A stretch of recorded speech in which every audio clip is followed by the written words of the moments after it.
Oppenheimer is an intense story, so of course, behind the scenes is no cakewalk. There is not a single ounce of CGI used.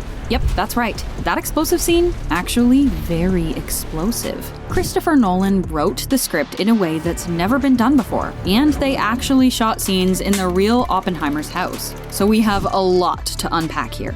Cillian Murphy did a major deep dive into Oppenheimer in order to play his titular role. Luckily, because he's a major historical figure, there are a ton of articles, books, and documentaries for him to devour. He describes his method of getting into character as going from the outside in. Well, we really wanted to get the silhouette right and the voice right and the physicality right. He worked very closely with the hair, makeup, and costume department, as well as Christopher Nolan, to make sure the character he depicted on the screen was the one they both wanted. Oppenheimer's character, as well as the entire film, is basically a collaborative process between Christopher Nolan and Cillian Murphy. Two of them together, watching them build this character, it's why the whole movie works. So moving. Yeah. Christopher Nolan knew that Cillian Murphy's role as Oppenheimer was going to be the centerpiece of the time, but he also knew that he needed to have the most extraordinary ensemble of people around him for the movie to be a success. It feels to me like every single character is significant because they're all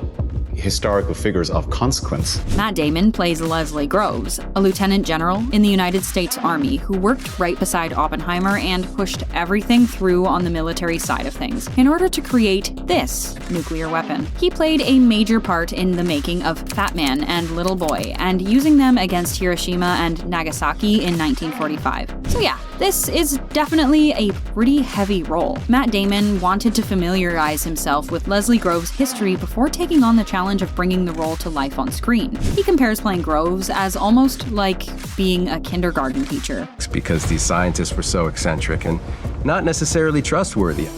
Okay, let's talk about that nuke scene.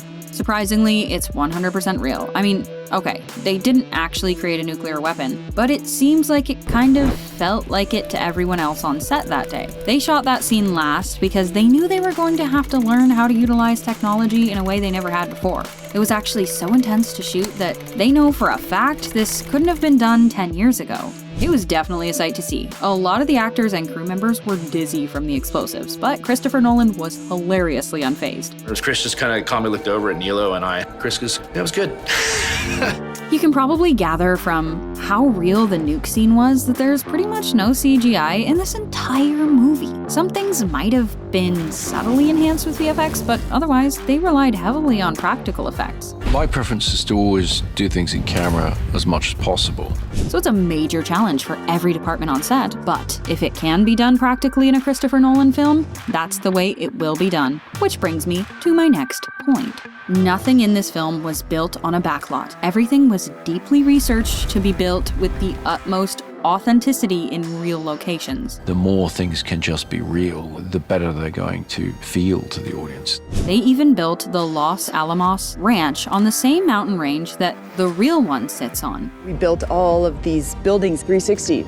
We want it to feel like you are right there. No detail was overlooked when it came to bringing reality into this movie. They even shot in a lot of real locations like Princeton and Oppenheimer's actual house. There are a lot of black and white shots in this movie, but it's also shot for IMAX. Every crew member on this film has to adjust their work for the IMAX screen.